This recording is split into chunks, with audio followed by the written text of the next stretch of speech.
அப்புறம் நேற்று அந்த கதை பாதியில் விட்டுருந்தீங்களா. அப்புறம் எங்கள் வீட்டில் என் மாமனார் தான் என்னை அது இதுன்னு ரொட்டு கொடுக்கணும்னு சொல்லிகிட்டு இருப்பாங்க. ஆனால் எங்கள் மாமியெல்லாம் ஒன்றும் சொல்ல மாட்டாங்க, முடிஞ்ச அளவுக்கு எதுவும் சொல்லாதுன்னு வைங்களேன். அப்புறம் எங்கள் வீட்டுக்காரரு சரி நாங்கள் எல்லாம் நாம் இந்த வண்டிக்கு போகல, நான் இங்கே வந்து ஏதோ ஒன்று இங்கே நம்மளுக்குள்ளே ஏதோ வண்டி இங்கே போகிறேன் அப்படின்ட்டு இங்கே வண்டிக்கு போகிறாங்க.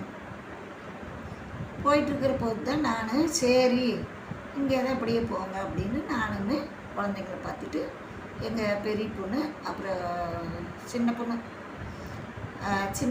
சின்னவ பிறந்து ஒரு 3 மாதம் இருக்குங்க. எம்ஜிஆர் இறந்துட்டார். எனக்கு எம்ஜிஆர்னா ரொம்ப உசுருங்க. நான் என்ன பண்ணேன், குழந்தைங்கள விட்டுட்டு அங்கெல்லாம் மைக் சீட்டெல்லாம் வச்சுட்டு எல்லாம் உட்காந்துட்டு அழுதுட்டு இருந்தாங்களா, நானும் போய் உட்காந்துட்டு அழுகிறேன் இப்படி போயிட்டாரேன்னு. அப்புறம் எங்கள் வீட்டுக்காரருக்கு கோவம் வந்து, ஏண்டி எவனோ செத்து போனதுக்கு என் குழந்தைங்களெல்லாம் பட்டினியை போட்டுட்டு நீ போய் அங்கே உட்காந்துட்டு இருக்கிறேன்னு என்ன வீட்டுக்குள்ளேயே உள்ளிங்க.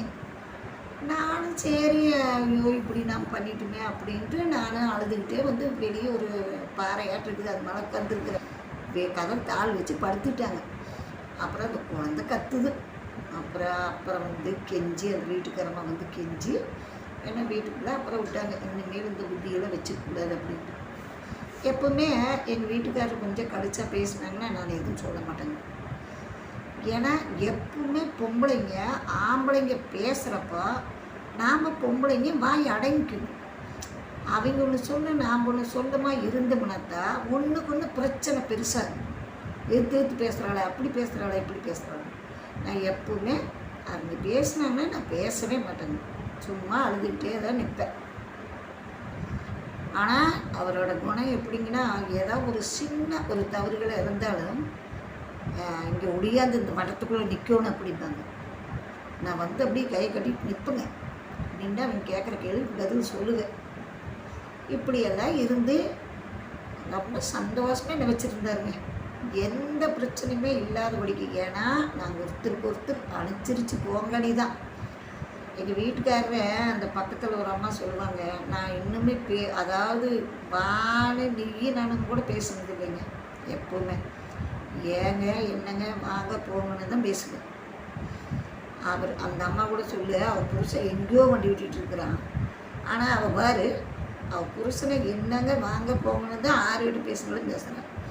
நீ தாண்டி இருக்கிற உன் புருஷன் பக்கத்துலேயே இருக்கிறான், ஏன்டா அவனா இவனு கேட்பான். அப்படியெல்லாம் இந்த பக்கத்தில் அந்த அம்மா ஒரு இதாக பேசு.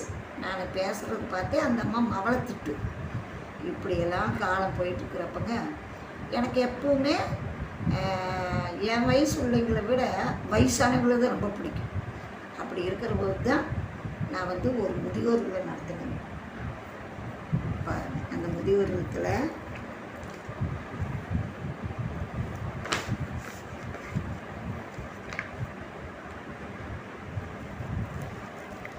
இவங்க எல்லாருமே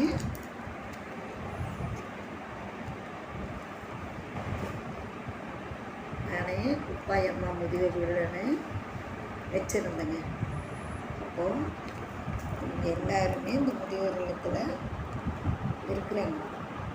ஒரு எல்லாமே எடுத்து அதில் இவங்களுக்கு எல்லாத்தையுமே வச்சு சாப்பாடெல்லாம் போட்டுட்டு வச்சுருந்தேன்.